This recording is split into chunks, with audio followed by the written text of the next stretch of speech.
ছিল 13 ফেব্রুয়ারি। সকাল তখন 6টা।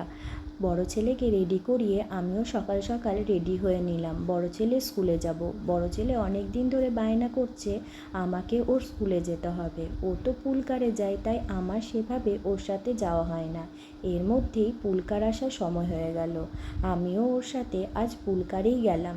আর অনেক দিন পর আজ ওর ফ্রেন্ডের মাদের সাথে দেখা হবে।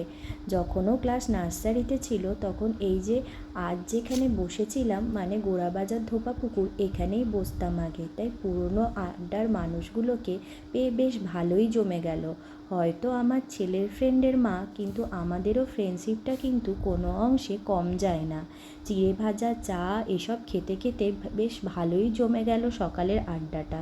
প্ল্যানিংয়ের পর প্ল্যানিং, ছেলেদের এক্সামের পর কি করব, কোথায় যাব।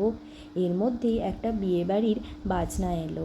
এখন তো বিয়ের মরশুম, তো আমরাও সেটা শুনে একটু মজা নিয়ে নিলাম। তারপর ছেলেদের ছুটির সময় হয়ে গেল, আমরা গেলাম স্কুলের দিকে।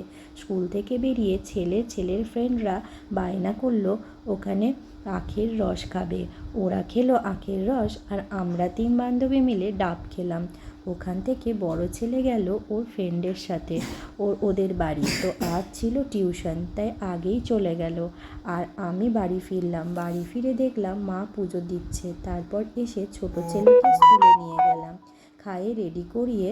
কিন্তু সেদিন আমার বড় একটা ভুল হয়ে গেছে। ছেলের স্কুল থেকে নোটিশ দিয়েছিল, আমি সেটা স্কিপ করে গেছি। ওর সেদিন স্কুল ছুটি ছিল। তারপর ওকে নিয়ে বাড়ি ফিরলাম। তারপর আমি গেলাম একটু দুর্গানগরে বাজারে। ওখানে গিয়ে একটু সবজি আর মাছ নিয়ে আসলাম। তারপর আমি বাড়ি ফিরে মায়ের সাথে ছোট ছেলের স্কুলের কথা বলতে বলতে মাছ মাংস ধুয়ে নিলাম। মা করছিল রান্না, আর ছোট ছেলে খেলছে ওর মোটু পাতলুকে নিয়ে। কখনো ঘুম পাড়াচ্ছে, কখনো বকা দিচ্ছে। তারপর আমি স্নান করে পুজো দিয়ে নিলাম। আজ ছিল বৃহস্পতিবার, মা দিয়ে দিয়েছিল পুজো। তারপর আমি একটা জুস বানিয়ে খাই, সেই ভেজিটেবলগুলো রেডি করে নিলাম। এটা আমি বিট, গাজর, আমলকি, কাঁচা হলুদ এসব দিয়ে বানাই। খেতেও খুব একটা খারাপ লাগে না। এটা আমি মাঝে মধ্যে খাই, প্রতিদিন হয়ে ওঠে না। তারপরে গেলাম বড় ছেলেকে ওর ফ্রেন্ডের বাড়ি থেকে আনতে।